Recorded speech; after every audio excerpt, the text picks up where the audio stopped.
যাদবপুর বিশ্ববিদ্যালয়ে দেশ বিরোধী গতিবিধি করছে তাদেরকে আমরা তাদের গায়ে, যারা দেশ বিরোধী স্লোগান যাদবপুর বিশ্ববিদ্যালয়ের গায়ে লেখে তাদেরকে আমরা তাদের গায়ে স্বামীজি আর নেতাজির ট্যাটু আঁকিয়ে বুঝিয়ে দেব। যাদবপুরের ছবি আপনাদের সামনে তুলে ধরবো। যাদবপুর কাণ্ডে ফের একবার পথে এবিভিপি, যে ছবি আপনাদের সামনে আমরা তুলে ধরবো। এবিভিপির তরফ থেকে আবারও একবার যাদবপুর কাণ্ডকে সামনে রেখে তারা পথে নেমেছেন এবং তারা প্রতিবাদ করছেন। কিছুদিন আগেও আপনাদের ছবি দেখিয়েছিলাম যাদবপুরের যে ঘটনা, সেই ঘটনাকে সামনে রেখে নাগরিক সমাজ তারা এবিভিপির সমর্থনে মিছিল করেছিল এবং ফের একবার এবিভিপি পথে নেমেছে বলে খবর পাওয়া যাচ্ছে। যাদবপুরে তারা রাষ্ট্রবাদী পরিবেশ গড়ে তুলতে চান এবং সেই দাবিকে সামনে রেখেই যাদবপুর বিশ্ববিদ্যালয় কাণ্ডকে সামনে রেখে পথে এবিভিপি, এমনটাই খবর সামনে পাওয়া যাচ্ছে। যাদবপুর কাণ্ডে এনআইএ তদন্তের দাবি করছে এবিভিপি। যাদবপুর থানাতেও যায় অখিল ভারতীয় বিদ্যার্থী মোর্চার সদস্যরা।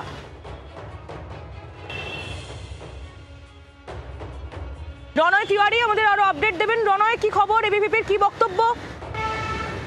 দেখো, যাদবপুরে যে ঘটনা ঘটেছে এবং যে ঘটনার জেরে যাদবপুর বিশ্ববিদ্যালয়ের 4 নম্বর গেটের যে এমব্লেম ভেঙে পড়েছিল, তার জন্য অখিল ভারতীয় বিদ্যার্থী পরিষদ দুজনকে দায়ী করছে।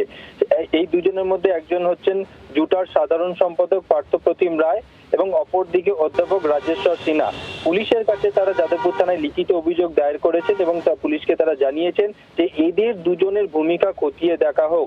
এই ঘটনার সঙ্গে তারা যুক্ত এবং এই এমব্লেম যে এবিভির বিরুদ্ধে চাপছে যে তারা ভেঙেছে, কিন্তু তারা দায় ছাড়ছেন, অর্থাৎ তারা বলছেন যে এই ঘটনার সঙ্গে তারা যুক্ত নয়। আজকে 8B বাস স্ট্যান্ডের কাছে তারা প্রথমে বিক্ষোভ কর্মসূচি করে, তারপর তারা যাদবপুর থানায় অভিযোগ দায়ের করে এবং এই আন্দোলন চলবে এমনটাও কিন্তু তারা জানাচ্ছেন আজকের এই কর্মসূচি থেকে। আহিলি, রণয় ধন্যবাদ। নজর রাখো, এবিভিপির তরফ থেকে কি বলা হচ্ছে শোনাবো।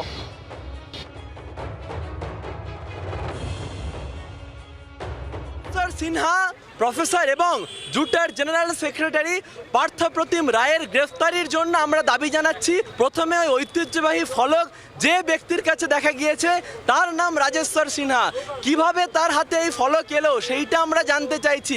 আগামী 28শে আগস্ট এই যাদবপুরে বন্দে মাতরম গীত গাওয়া হবে প্রায় 10,000 কণ্ঠে। তো রাজনীতি রং ভুলে গিয়ে জাতীয়তাবাদের স্বার্থে অখিল ভারতীয় বিদ্যার্থী পরিষদ সহ সমস্ত রাষ্ট্রবাদী ছাত্র সংগঠন এই বন্দে মাতরম গীতে যাদবপুরে অংশগ্রহণ করবে। আমরা এনআইএ তদন্তের পর্যন্ত দাবি জানাচ্ছি। ইতিমধ্যেই আমরা হায়ার এডুকেশনের সঙ্গে কথা বলা শুরু করে দিয়েছি। পুলিশ প্রশাসন যদি ঠিকঠাক অ্যাকশন নেয় আমরা এনআইএ পর্যন্ত যাব এবং যাদবপুরের সাধারণ মানুষ, সাধারণ ছাত্রছাত্রী আর লাল পোকাদের সঙ্গে নেই, ওদের দিন। যাদবপুর বিশ্ববিদ্যালয়ের অভ্যন্তরে দীর্ঘদিন ধরে দেশ বিরোধী গতিবিধি চলছে। আপনারা দেখেছেন একাধিক ছবি, কিষাণজির নামে স্লোগান, সার্জিল ইমামের ছবি, একাধিক দেশ বিরোধী স্লোগান, ছবি, পোস্টার আপনাদের সামনে এসছে। দীর্ঘদিন এটা চলতে পারে না। আমরা সেই জন্য এর পেছনে রয়েছে জুটার যারা অধ্যাপক, তাদের অধ্যাপকের মাথা এই যে চক্রান্তের মূল, তার নাম রাজেশ্বর সিনহা এবং পার্থপ্রতিম রায়, তাদের বিরুদ্ধে আমরা এফআইআর করলাম। যাদবপুর বিশ্ববিদ্যালয়ের ক্যাম্পাসের ভেতরে এনআইএ সুমোটো মামলা রুজু করুক এবং ক্যাম্পাসের ভেতরে ঢুকুক, কারণ যাদবপুরের সাধারণ ছাত্ররা চায় না যাদবপুর বিশ্ববিদ্যালয়ের ক্যাম্পাসের ভেতরে কোনো দেশ বিরোধী গতিবিধি হোক। আর যারা যাদবপুর বিশ্ববিদ্যালয়ে দেশ বিরোধী গতিবিধি করছে তাদেরকে আমরা তাদের গায়ে, যারা দেশ বিরোধী স্লোগান যাদবপুর বিশ্ববিদ্যালয়ের গায়ে লেখে তাদেরকে আমরা তাদের গায়ে স্বামীজি আর নেতাজির ট্যাটু আঁকিয়ে বুঝিয়ে দেব। বাংলার আওয়াজ, বাঙালির আবেগ, জি 24 ঘন্টা।